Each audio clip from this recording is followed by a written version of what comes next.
Welcome to Eerie, Britain, your gateway to the haunted heart of the United Kingdom. From eerie whispers in forgotten villages to spine-chilling tales of ancient cities, we uncover the ghostly secrets lurking in every corner of the UK. But this channel isn't just about our stories, it's about yours too. Have you experienced something unexplained? A haunting that sent shivers down your spine? Share your ghostly encounters with us and we might feature them in an upcoming video. Join our growing community of paranormal explorers. Hit subscribe and turn on notifications so you never miss a tale of restless spirits, haunted mansions or spine-tingling mysteries. Your voice matters. Comment or share your story. Let's uncover the truth behind the shadows together. So light a candle, gather your courage and become part of the story. Because the ghosts are waiting and their stories must be told.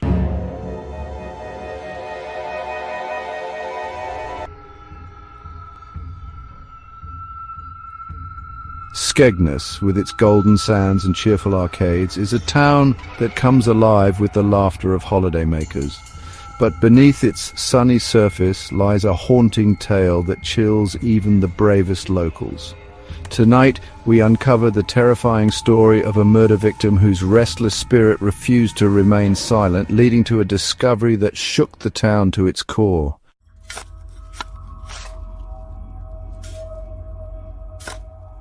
In the summer of 1976, 25-year-old Jane Armitage, a local waitress, disappeared without a trace. Jane was well known and loved in the community, a kind soul with dreams of leaving Skegness to pursue a career in art. Her disappearance baffled everyone. Jane had been last seen walking home from work late one evening, her path taking her across the windswept dunes on the edge of town. Despite extensive searches, no clues were found. The case went cold, and over the years Jane's name faded from the headlines, but her story was far from over.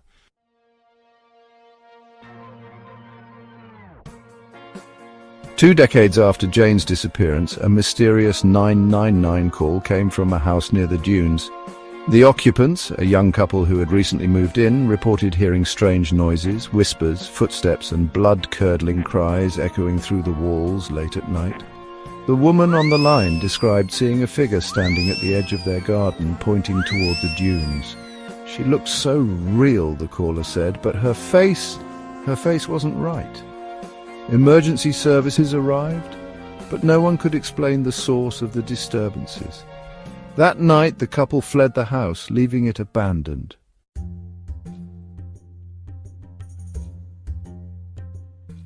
The paranormal activity led police to search the dunes near the property.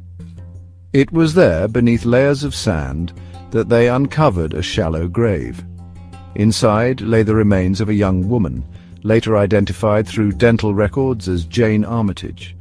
Her body had been hidden for 20 years, her story buried beneath the sands of time. The autopsy revealed she had suffered a violent death, her body dumped and forgotten. The discovery reignited the investigation, but the killer was never found. Some say Jane's spirit lingered, desperate for someone to uncover the truth about her murder.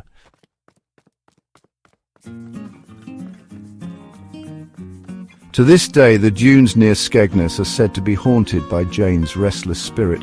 Locals have reported eerie encounters, figures seen walking alone at night only to disappear into thin air, and ghostly cries carried on the wind. One witness, a dog walker, claimed to have seen a woman in old-fashioned clothing wandering the beach. When he approached to ask if she was lost, she turned to face him, her eyes hollow, her expression one of pure despair. Then she simply vanished. Another account came from a group of teenagers camping nearby. They described being woken in the middle of the night by a woman's sobs. Looking out of their tent, they saw her standing on a distant dune, pointing toward the ground as if guiding them to something. Terrified, they packed up and left before sunrise.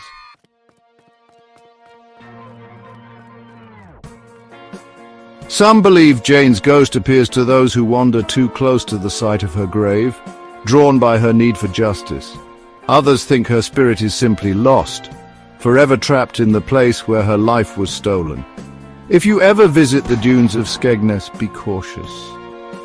Listen carefully to the wind, it might carry the sound of her cries And if you see a woman standing alone pointing toward the ground, don't follow her.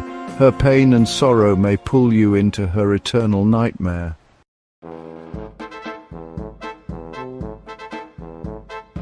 Jane Armitage's story is a chilling reminder of the darkness that can lurk even in the most peaceful places. Her spirit remains tied to the sands of Skegness. Her cries a haunting echo of a life cut short. If you hear her voice, will you listen or will you run? Hold tight for tonight's next story.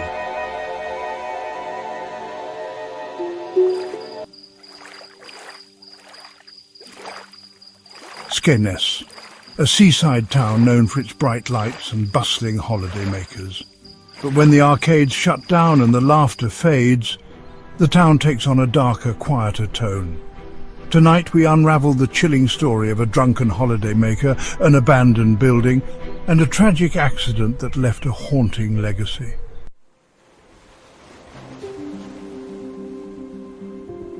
Once a centerpiece of Skegness, the old Pavilion stood proud on the edge of town. It was a place of music, dancing and joy, a gathering point for locals and visitors alike.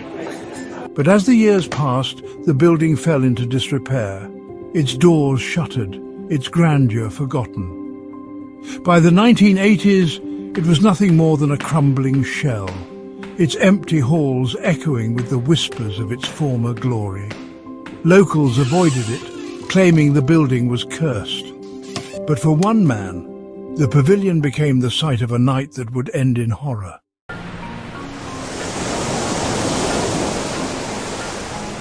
In the summer of 1991, a group of friends came to Skegness for a weekend of drinking and fun.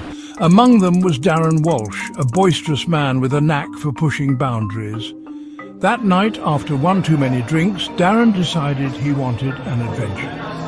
Ignoring the warnings of his friends, he wandered off into the stormy night. His path led him to the abandoned pavilion, its looming silhouette visible through the rain. Drawn by a mix of curiosity and liquid courage, Darren forced open the rusted gate and stumbled inside.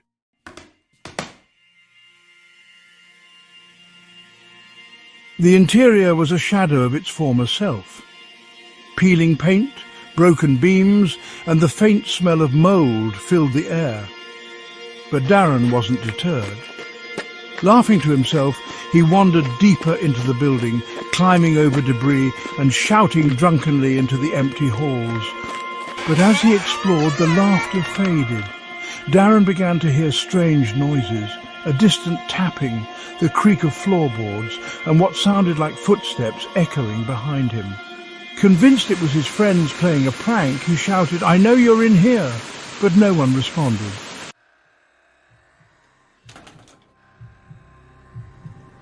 Undeterred by the eerie atmosphere, Darren made his way up a rotting staircase. It was there, on the upper balcony, that tragedy struck. As he leaned over the edge, taunting the supposed pranksters, the banister gave way. Darren lost his balance and fell, his head impaling on a rusted iron rod below. By the time his friends found him hours later, it was too late. Darren's lifeless body hung grotesquely, his face frozen in a mix of terror and disbelief. The Pavilion, already feared by locals, gained a new reputation as a cursed place, a site of death and despair.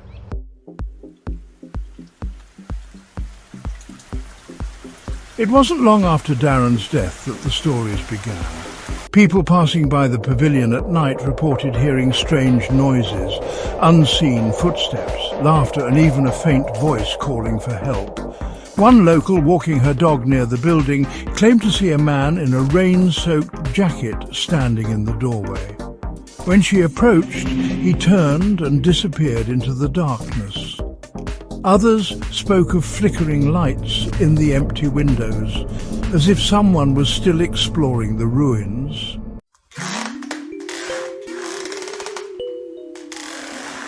Years later, a group of paranormal investigators decided to explore the Pavilion. Equipped with cameras and recorders, they hoped to capture evidence of Darren's restless spirit. What they found was more than they bargained for. One investigator claimed to hear Darren's voice, slurred and taunting, echoing through the halls. Another felt a sudden icy grip on his shoulder, though no one was behind him. Their footage revealed a shadowy figure moving across the balcony where Darren had fallen, disappearing just as the camera focused on it. The team left shaken, convinced they had encountered the lingering spirit of the unfortunate holidaymaker.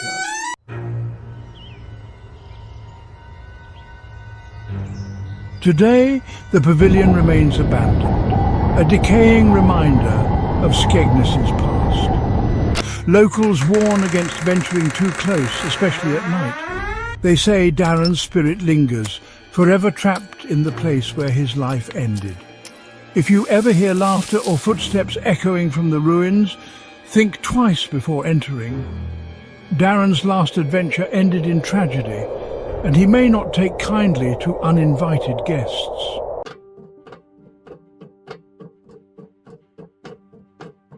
Have you experienced a haunting in Skegness? Share your story in the comments. Subscribe for more chilling tales from England and beyond. Thanks for watching. Don't forget to like and subscribe. And don't have nightmares.